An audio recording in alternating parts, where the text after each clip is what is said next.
Okay, hello. Nice to see you. My name is Seanin. I am leading the development of Sincerity School, which is the building of an educational model for AuDHD children and teenagers in alternative education. And it's a model that can be borrowed to create education facilities that are specifically for AuDHD children and designed for their nervous system health and physiological functioning and neurological development that is at its optimum at all times. So it's specialised to them, right? And we're in the middle of developing all that. I have been drawing out and sharing the body-mind connection theory, which is a learning development and child development theory that is specific to AuDHD as well and is informing the building of the schools or the school model.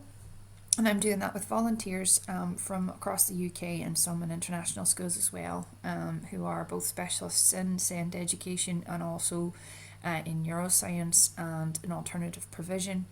I have some really clever, lovely people, all right, who care an awful lot, who are helping me out, which is fab. Now, I started off at the very beginning doing a session on big feelings in AuDHD, the science and the solutions, and it's sort of emerging between what is intuitively understood about AuDHD, given how little there is in terms of research on it, and also the science that's available, right? So it's a merging of both the hard and fast facts and also lived experience understanding, which makes it instantly applicable to any learning facility and also to the home. Right, so if you're someone who knows an AuDHD person or a child, then there's going to be something in this for you.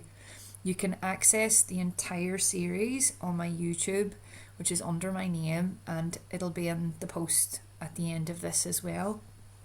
Hopefully, if you're here, this is something that you want to be present for. We're looking at preventing meltdowns, the culture of connection for AuDHD. Now, meltdowns aren't great. Right, meltdowns aren't great at all, and it's something that at the moment children are really struggling with because of our lack of understanding around what causes them, and also because we tend to normalize this situation and it's not normal. I'm going to be looking at that today. Right, so the body-mind connection from the inside out, what love and presence can do to rebuild, harmonise and elevate the AuDHD child.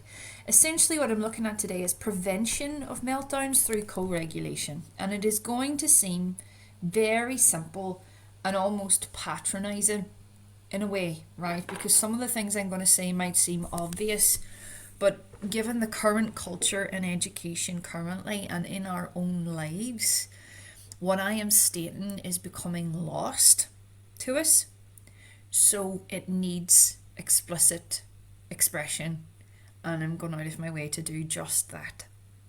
Now, if you have a look on the side on that slide there, it says the body-mind connection, self, others in the world, learning naturally from within oneself. It'll be important to understand that anything I present here as a preventative is supporting and protecting a long-term future of health, well-being and psychological stability in AuDHD children. So what I'm presenting here might seem simple, but it is very, very vital and important to their well-being long term. Their nervous system development, their brain development depends on these things that I'm sharing. And they can't be precursors or asides to other things. They need to be the centre point. Right, so co-regulation in essence needs to be a centre point in their lives because it's a consideration of their nervous system at all points and recognition of their humanity inside of the destabilisation of their nervous systems. Now, I've spent lots of videos going into the science around that. I'm not going to spend too much time on that today. It's about what we do for them that will support them long term, and going out of my way here to make sure that that's really clear and easy to access. Okay, so from the inside out, all about meltdowns. So time is not linear in the progress possible for AuDHD children. When we recognise their balance and harmony as a total and complete restructuring of their daily experience, in the instant, right, evolution comes, both for us and for them as well. So I'll put this clearly to you. A child who is dysregulated is a tiger, dangerous, looks like they're going to disrupt everything, may cause incredible harm. We stabilize their nervous system and we support them through co-regulation, and suddenly they're a penguin, right? Connected, manageable, predictable, soft, funny wee bird. You know what I mean? Like, the predator is no longer in the room. Our nervous systems as adults tend to register the AuDHD child as a threat. And in essence, they are. They are a threat to the current education system. They're a threat to what we consider normal in our family lives right now. Because they are the most sensitive alarm systems for the ill health and instability inside of our very staid, very desensitized, dehumanized way of living. So they do call for a transformation in our lifestyle, and they do call for a transformation in how we connect with each other, and that's what I'll be talking about today. Now, time is not linear, as I've said, so they can transform instantly when balance, harmony and co-regulation has been presented to them. It won't happen instantly for every child or all the time, but transformation happens much more quickly when it's offered regularly and with stability, whether we see evidence of that or not. So when we recognise their balance and harmony as a total and complete restructuring of their daily experience, evolution comes. The 10th intelligence, which I've talked about before, which is available to every AuDHD child when this consistency is presented, is a love of life, self, others and the world, which is made manifest through our central focus on their well-being and mirroring their value in the world, however they are experiencing life at the time. Now, unconditional positive regard and nervous system awareness. To be nervous system centric in any facility, we are prioritizing well-being above all things, and we are coming with unconditional positive regard for the individual in any experience of destabilization, and as a result mirroring a reality that is safe, and consequently then offering the child faster regeneration of their own energy, faster restabilization of their own nervous system, and a stronger sense of their own value and safety in the world. A lot of this depends on us. Intelligent handling of the AuDHD children comes from recognition of the events they appear to create as nervous system destabilizing, and not reflections of their character or nature. It is not a moral failure that these children cannot destabilize naturally themselves. Their behaviours are all reflection of nervous system destabilization because they are children. They reflect what they have been shown. They reflect what they have not been given. They reflect a lack of needs being met. They reflect disorganization in our role, and they also reflect harm or prejudice in our role. They are a mirror of what's wrong within the environment we've placed them in, and also in the care they are receiving currently. And it can change in an instant if we apply the things I talk about today. The essential nature of any child is pure, innocent, hopeful, joyful, and inherently connection-seeking. All want that. We refuse restabilizing and therefore emergence of their true nature when we reject them because of these temporary states. So when we talk about meltdowns, which is where the behavior problem comes from, this is when they are overwhelmed, angry, lashing out, emotions are going too fast inside of them, and their brake is faulty. So the thing with meltdowns in AuDHD is that the body will present or express really intense emotion fast, and this overrides the body's capacity to put the brakes on that emotional state. So they are harbouring already chronic overwhelm and chronic stress from managing this all day. Our lack of understanding of this chronic stress, right, creates greater increase in meltdowns or greater frequency of them, or increases frequency of them. I think that's grammatically better. They can't manage this on their own. And when schools wait for a meltdown to happen, it's indicating a long-term problem inside of how that child is being cared for. And I was really clear in the last session that I did, caring communities are essential for AuDHD, and I want us to go on the assumption that this is what I'm providing for today, a caring community rather than an educational facility which is centred on teacher control rather than individual well-being and expression. Okay, in the long term, this creates chronic baseline stress and more meltdowns later. So prevention of meltdowns, if we look to the right there in that box, is loving, whole and complete protection of nervous system health. Acceptance and comfort with meltdowns, despite the fact that they're indicating larger problems, is a promise of a healthy future for AuDHD children. We need to get comfortable with dysregulation, and not only that, comfortable with it in a way where we give it all the time, all the space, and meet all of the needs in order to first handle the meltdown, support the meltdown, re-establish connection with the child, and then they then can re-establish connection with themselves. How do we love someone? Let me count the ways. Right, so there's Shakespeare. Love a bit of Shakespeare, right?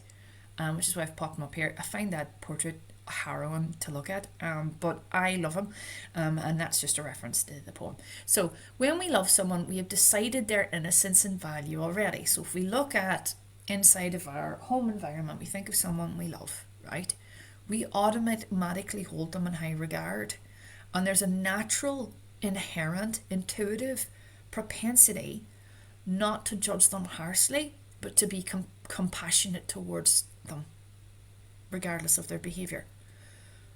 I'm not saying schools have become compassionless, but I am indicating that there is a lack of compassion because other priorities have overtaken this essential core need for nervous system health and well-being in children. If we are not offering compassion, we are not offering a natural restabilizing function for them. They cannot achieve for themselves what we will not mirror for them. If we cannot be compassionate to them when their own bodies are betraying them, which is what they experience daily on the regular in very intensive, very high stimulating environments, this is something that they then embody for themselves. I am not worthy of compassion. I am not worthy of respect. I am problematic. And the chronic, long-term, overwhelming stress increases. Meltdowns increase, or they start to suppress, and this causes way more problems long-term. I've talked about all this before, but we really need to start prioritizing that and putting it first. This unconditional positive regard. On a deep subconscious level, they depend on that regard, and it should be the center point of our connection with them, so it's running everything in the moments when their own bodies appear to betray them. I am myself here and seen here. I will find me again. As I've grown up, I had safe people. Very few, but there was a rare few that I knew if I went to this person, whatever was going on in my life was never going, or inside of my own body or anything that I've gone through, was never going to diminish this person's high regard for me. I knew that they understood me on a very deep level, and that anything I brought to them would not shift their perception or behaviour towards me. The invisible internal world of the AuDHD child is either blissful, creative and playful, or a nightmare. That depends on how readily and completely we offer our quiet, constant and repetitive positive regard and presence. Are we comfortable with being utterly boring around them? Because this is what it takes. If we can be so consistently there for them and utterly boring and repetitive in our approach, that will improve their self-regard, their confidence, and they will start to understand themselves better. AuDHD children tend to work themselves out with another person. It's very hard to do by themselves because their internal worlds are so crazy. When they have someone with them that mirrors and reflects their higher nature, their greater nature, and unconditional positive regard for them, they can sort themselves out without judgment, and their nervous system settle quicker. It really matters. So this is number one in the steps towards deep, consistent co-regulation and creating a culture of connection inside of schools or any other facility. So presence. We're going to assume, right, it's a certainty and not an earned gift. which is unfortunately the case in schools currently. Children receive presents from teachers and staff when things go wrong. Some children are reliant on the meltdown to get rid of the chaos in their bodies. They're reliant on the chaos and the troublemaking to get the support they need. They're not attention seeking, they're connection and safety seeking. And they've come to learn that in order to get that, I need to raise hell. I need to be in extreme pain. I need to make my pain louder. I went through a lot when I was young, and one of the things I used to do was I used to put myself through some really tough things. Like I don't like to say this because it's a trigger, but it's important. I used to self-harm, right? And it was to make manifest the pain I was carrying internally that nobody knew about, and in a weird way it gave me a bit of relief. This is my late teens this happened, and the preoccupation with that never left me in my adult life. It was always something that I knew provided relief, and I had to really fight myself not to go there again. And I know that it's a false compensation, but it was giving me some kind of affirmation that I existed, that I was not invisible, that the pain I was going through was real, and making important all these feelings of unimportance and valuelessness that had accumulated within me because of suffering so much and nobody doing anything about it. So I turned in on myself. Some children turn in on others, right? There are ways that children attempt to cope that are all to do with not getting presents as a certainty from adults, because it's that important, right? It's that much needed. They're not getting that at home, they're going to seek it at school. And then if they don't get it at all, they shut down and start to self-harm instead. Need to say it, right? So full, focused, relaxed and open posture with, how do we give it to them? Because it is that kind of a medicine. Full, focused, relaxed and open posture with open expressions and slow, steady, responsive engagement. This sounds very simple, but for so many of us, we have lost the habitual giving of this very important part of connection. For a child to re-establish their sense of self, we have to allow them to borrow our perception of them. Our calm, our comfort, our unconditional positive regard, and its bland yet totally secure consistency. This takes time. Now, the crux of the body-mind connection theory is that we know that there is an evolution available for these children, and what might look chaotic at the beginning, as we continue to consistently meet them with unconditional positive regard and offer this presence, as boring as it is, and it might not look like anything's happening because that chaos is part of their healing, there is a progress beginning. Whether we can see evidence of that enough or not, we just need to stay consistent with it. So number 2.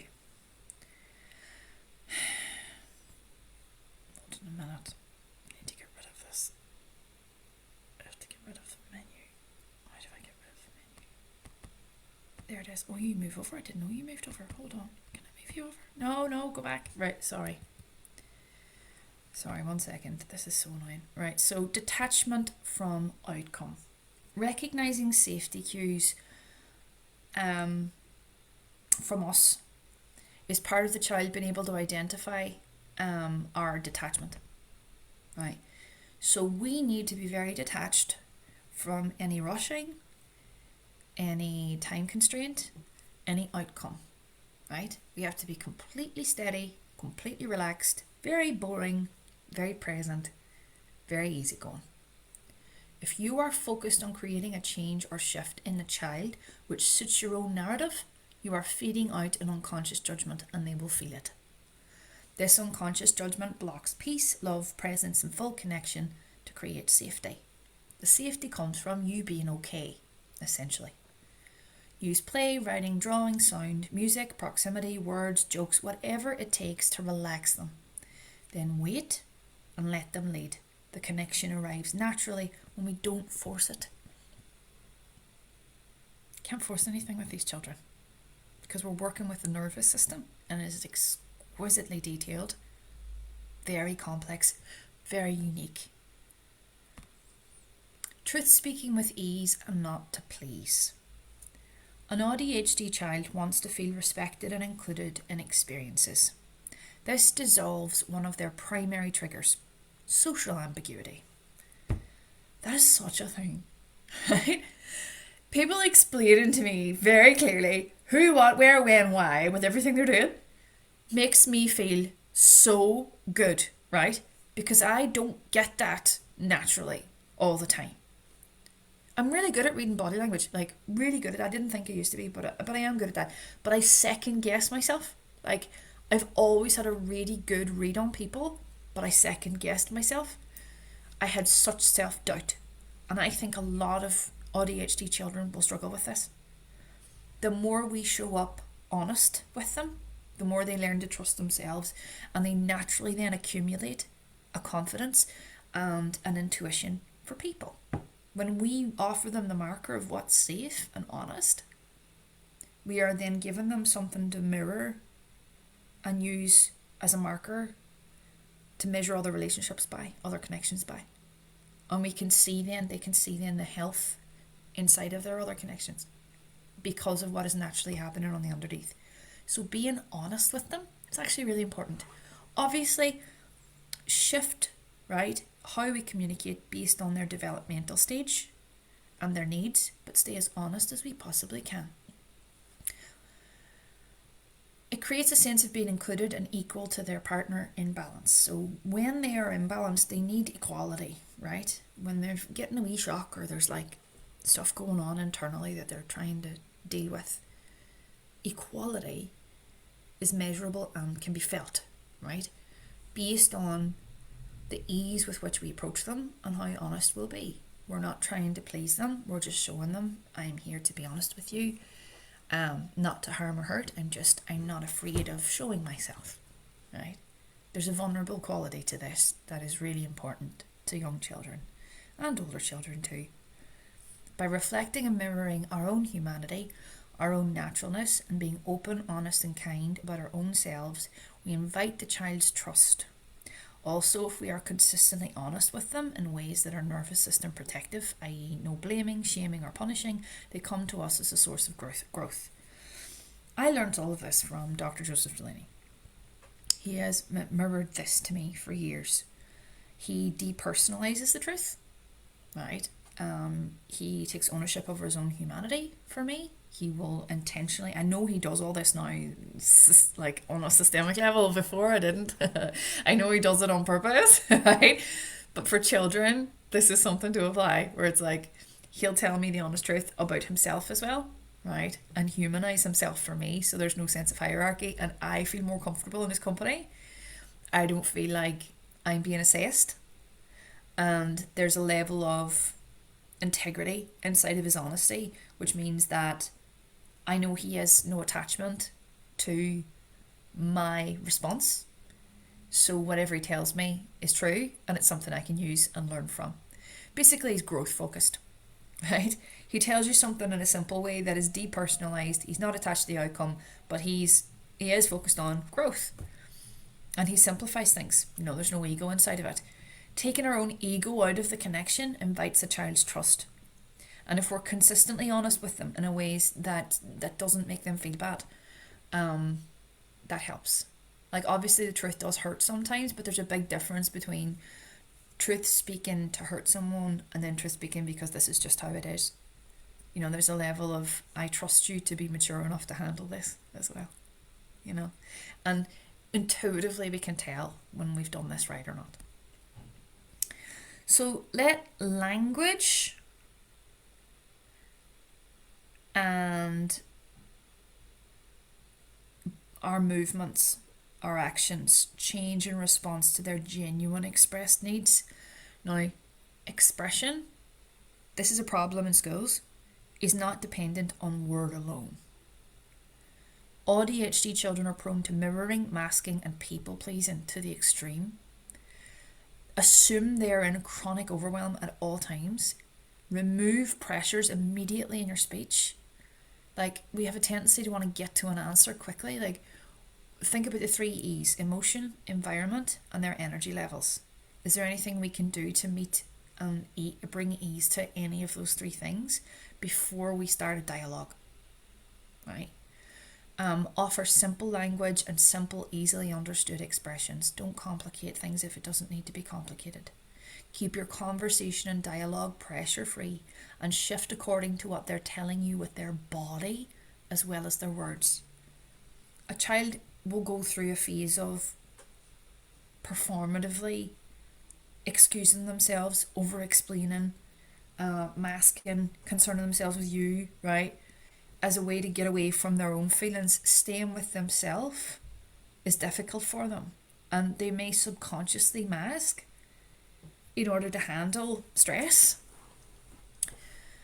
And we can't shame them in that process. That's something they are unconsciously or subconsciously doing, and we can just help them relax. Like, that's all we can ever do. And it's just staying attentive to what their body is saying that might betray them, because they do tell on themselves, and just being present to the telling on themselves and not drawing too much attention to it, because it's not fair. Believe them when they say what they are experiencing, and believe them when they say what they need. Consider the long journey with them and be content with small wins first. A lot of this is very intuitive, like I said, and about patience and taking our time, but again, sometimes it needs explicitly stated, right? So non-action is an action, and listening is connection. An AuDHD child often needs help hearing themselves. This is a big thing with AuDHD. I've had neurodivergent friendships, right? And one of the primary things I noticed that feels so satisfying about those relationships is that you've got a space where you can work yourself out with someone genuinely interested in you and how you work. Because when you're AuDHD, there's like this thing with like psychology and the mind and the brain and the body and the way we work and the way we think.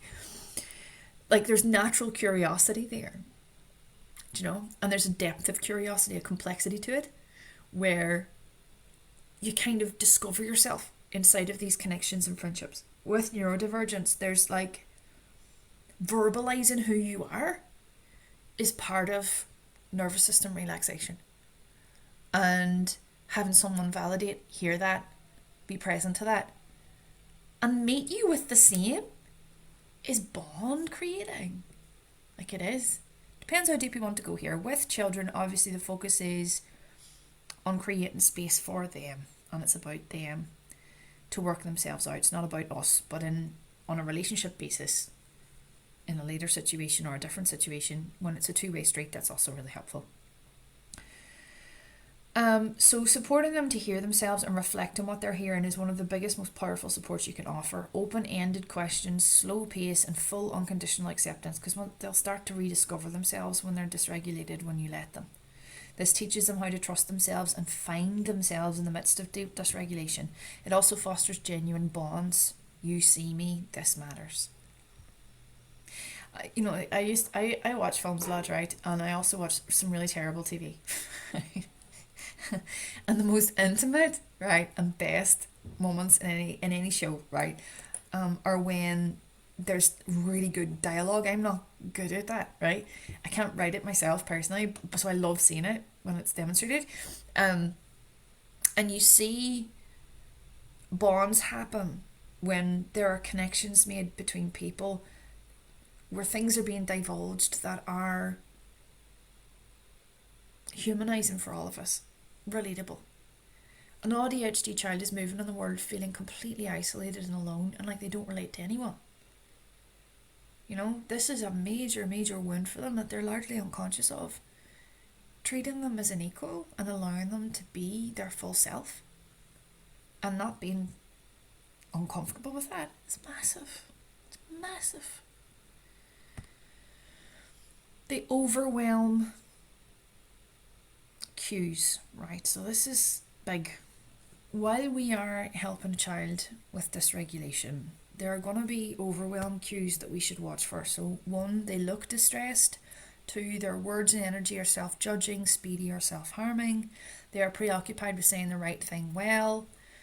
They're tense, shifting body weight, swallowing words. They might need physical touch or something to hold. Check the hands and eyes, right? And they might need to move around, right?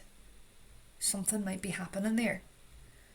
it's really important we don't disrupt their thought processes, because that's really harmful to an AuDHD child, especially if they're searching for themselves inside of that dysregulation. Let them form their thoughts, but just be mindful of the body language. It's extremely wearing, right, to be conscious of how your own body and emotions overrun your intentions. When a child is not given the room to be seen, heard and witnessed as they wish to be seen, heard and witnessed, it causes harm. We jump too fast, talk too quickly, judge too readily. They just need space and to be given our trust and attention. So we need to be consistently and constantly adjusting while we're communicating with them. And especially when we see overwhelm cues, because the conversation or the connection could die or turn, right, quite quickly at this point. We can offer options to return to centre and trust their choice if they're ready to make a choice. If they're trying to finish a thought, don't disrupt them. Return to where they left off if this has worked. Offer ways you can help and trust their choice. Return again to where they left off. Validate the normal and natural feelings they have, right? Remain utterly present to what they need as they need it. It's not about you. Project nothing except your intent to love them and demonstrations of that intent. Now, this is not language you tend to hear when it comes to education facilities, but unfortunately it needs to be returned. Staff in any facility at all, and also carers of AuDHD children, need to understand a core fundamental thing about them. They have been starved of connection for being their true selves their whole lives. Love is about accepting, loving and connecting with their true selves. And when they share any of that with you, it is an enormous gift, but it is also incredibly hard to do. They are struggling with that. So where we can be present and connect and show our connection and be steady in that and enjoy it and feel appreciative, they can feel all of that. And that's what I mean by the word love. Allow our emotions to flow freely, our positive regard to flow freely. Use our intuition to naturally bring space, peace, presence, honesty and care into everything we do. This is very intuitive, it's not hard, but this level of adjustment, right, should remain the entire time that you're connecting with them. This is where the difference is between neurotypical exchange and AuDHD exchange. Real connection for them is rare, and in order to give them education systems and care facilities that work, we need to make connection common, and we do that by loving them. 7. Reinforce. Hold on a second. It's happened again. I'm nearly there. I swear someday I won't have to do this. Right? Yeah. Okay. Reinforce the strengths they have with peace and non-attachment. Where you can naturally wrap in, right, reminders of their value, their essential nature, who they are, what you know of them that you love, what you understand of them and their capabilities, reflecting that in a way that isn't intrusive or forced or feel tacked on, because they'll pick that up, is going to help them relax as well, right? So reinforcing their core strengths, abilities, gifts and capacities. If you lay it on too thick too fast, you're going to dysregulate them again, right? Equalize them with your own abilities, like show you value what they're able to do as much as what you're able to do. Like there has to be some sort of awareness of like a power dynamic. If you are in a more powerful position, right, bring it down a notch, you know. If you can feel that they are feeling insecure, feeling nervous, feeling uncertain, humanize yourself, right? And recognize them for what they are. Now, I did not get this from Dr. Joe in all his time of mentoring me. He did not love bomb me. I only remember 3 occasions probably where he would reference something I was good at, but it was usually in reference to something that I could achieve. And that was a comfortable way of doing it for me, where it's like, someone lays it on a bit thick, I get uncomfortable really fast, right? However, also, when I really love someone or I see something in somebody, I really want to tell them, right? That's natural for me, right? And I think AuDHD children are like that as well. I think they naturally want to love and connect. And if we're overthinking this, but it'll be obvious. If you have lovely things to say to them and you do want to give them loads of love and it feels like an intuitive hit and you feel like, right, this is the right thing to do, then do it. But make sure you're doing it from a non-attached place. If you have an agenda, they're going to smell it out and you become unsafe again. So our prejudice around emotional release is a big thing here. Like, my whole life I've been very affectionate as a person, right? Very open, very generous. And I know that about myself. And also a bit cheesy, right? But I spent my whole life trying to be cool. And it was such a lie. I am a dork, right? And I needed to be okay with my geek state, right? Before I could evolve as a person. And the only way that could happen, right, was by accepting myself fully and having people around me who are the same. Like this bit, right, reinforcing their strengths when they're in a weak spot is very important. When they are uncertain, uncomfortable, and you've already established that level of trust with them where you can share that with them. You know what I mean? I think there's an incredible generosity, spontaneity, and freedom with AuDHD children that is just exquisite to witness and lovely to be around. And we should be celebrating them more, and we should be honouring their uniqueness, and we should be comfortable with telling them we think they're great. Me personally, right, I'm just going to be honest, I do it all the time. I just love banging the hell out of people, and I love that about myself. Like, I give people their flowers now because I know what it feels like to not be seen. I know what it feels like to not be loved, to have no one understand who you are and not see you. I get that. So if I see something in somebody, I tell them. And if I love something about somebody, I tell them. And I don't think that that's a flaw. And I think it's something that, for all our shortcomings, I think humanity needs that more than anything else in the whole wide world right now.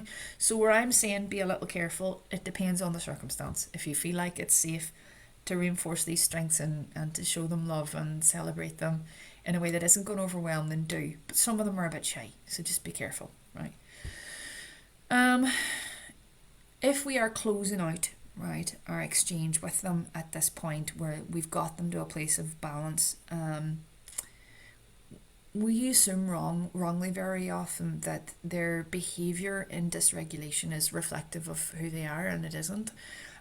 Direct them to a next step, something that they love, something that challenges them, something that gives them room to grow, that is personalised to them, will take the focus away from the meltdown, and then they're not sitting there in rumination going over it anymore. This needs to be repeated over and over again so they recognise that emotions that move through them are not reflective of who they are. Emotions that move through them do not destroy their life. Emotions that move through them do not make them invisible to the world. They will not be rejected. They will not be punished. This is huge, right? So giving them something to do after, important. So our intuition is a greater guide than any book. If we love them from the centre, and this is a summary of everything I've said today, they will know. You are safe by feeling that love as you are with them. Just turn it on. Just turn it on. As a teacher, in previous circumstances with children, I forgot this. I loved these children, and the most connected moments I had with them was when I just turned that on and I let myself be that loving person I am with them. That's what children need. And we have so many fears around expression of that, and it is so silly. It's so silly and unnecessary and harmful. So building a culture of connection in schools is kind of about allowing our own emotions, our own positivity, our own good feeling, our own genuine care to flow out. Why do we suppress that? AuDHD children are not very good at conflict resolution, right? So they're having meltdowns regularly at school because there isn't a culture of connection there. We see a problematic child and we dehumanize. We see them as something to fix. They don't need fixed, they need connected with and loved. And stop. The process of connection building in schools is dependent on our ability to shed our professionalism, our severity, our deadlines, and our self-interest. We humanise our connections to children, remembering they are innocent, and we are here to mirror a safe world. We represent the world to them. Be the belonging and love that they need. Now, I've got pictures of the universe over here, right? And the reason why I've done that is because have you ever looked at space? Like, just honestly, have you ever looked at space? And I pay attention to planets and stars and the sky and things like that all the time, obsessed, right? That whole thing to me. Do you know what I see and feel? Right? Love. Love is awestruck and present and innocent and open and just wow. Children are wow. They are. They're so gorgeous. And so are we all. When we turn our attention deeply to anyone, we can feel that and see it. And what the cosmos offers in its innocence and purity and perfection can be witnessed inside of human beings.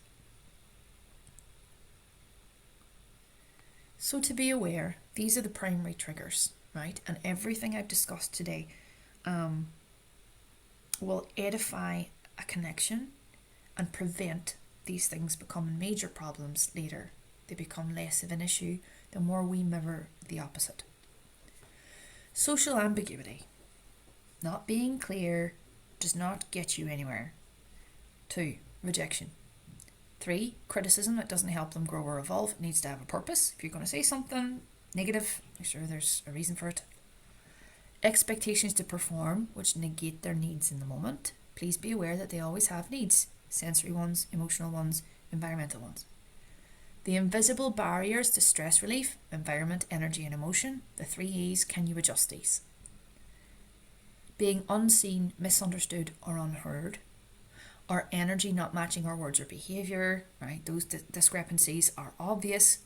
Low expectations of who they are and their ability to see or perceive. Meet them as one who you recognise as having the intelligence and perceptiveness that any individual could potentially have. We do not talk down to them. No condescension. And if you aren't certain whether or not they know something, ask them. Ask them what they do know. Say, like, this might be interesting to you. Offer it up with respect. Low curiosity about them or their core interests is harmful because of the level of enthusiasm that they carry in their bodies for certain things, and it feels like a core wound. It feels like rejection of their essential nature. Don't do that. Boredom, frustration, attempts to control or coerce, being too serious or formal. That's a whole thing. It's a whole thing. Now, stop sharing. So, some of this, glaringly obvious to me, right, is not glaringly obvious to a vast number of us because we've gotten awfully serious and officious and bored and stressed and numbed out and self-interested and overstimulated as well. If we can start to embody all of this as much as possible and not put pressure on ourselves to be perfect, just do what we can with what we have in the moment, right? This will transform the health and well-being and futures of these children. I will be back again. I've given a lot to do lately. Very busy, so busy. Thank you for listening. If you'd like to send us a donation, I'd really appreciate it. I'll attach the YouTube channel with all of the previous videos and the fundraising link there as well. Have a lovely day. Bye.